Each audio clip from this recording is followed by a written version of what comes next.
Milyon-milyon pisong halaga ng umano'y shabu ang nasaba sa magkahiwalay na operasyon sa Imus, Cavite. 3 suspect ang inaresto na hindi nagbigay ng pahayag. May unang balita, si Bam Alegre. Sinalakay ang bahay na ito sa Barangay Buhay na Tubig sa Imus, Cavite bilang bahagi ng bypass operation ng PNP Drug Enforcement Group. Dito nakatira ang katransaksyon umano nilang drug personality na may tinatayang 4 na kilo ng hinihinalang shabu. Mahigit 27 million pesos ang street value nito. Subject for investigation yan at titignan natin now kung may correlation to dun sa previous huli. Pero initially, when I view the confiscated item, iba yung packaging.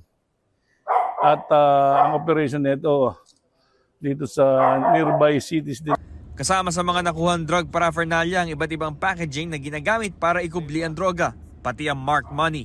Isa sa ilalim sa laboratory analysis ang mga nakuhang droga. Sasampahan naman ng mga reklamo kaugnay sa pagtutulak ng droga ang suspect na tumanggi magbigay ng pahayag sa GMA Integrated News. Karugtong ang drug operation na ito ng isa pang malaking operasyon ng PDEG sa Barangay Pasong Buaya 2 sa Imus, Cavite rin. Bulto-bulto hinihinalang shabu na nagkakahalaga ng mahigit 700 million pesos ang nasabat naman sa 2 lalaki.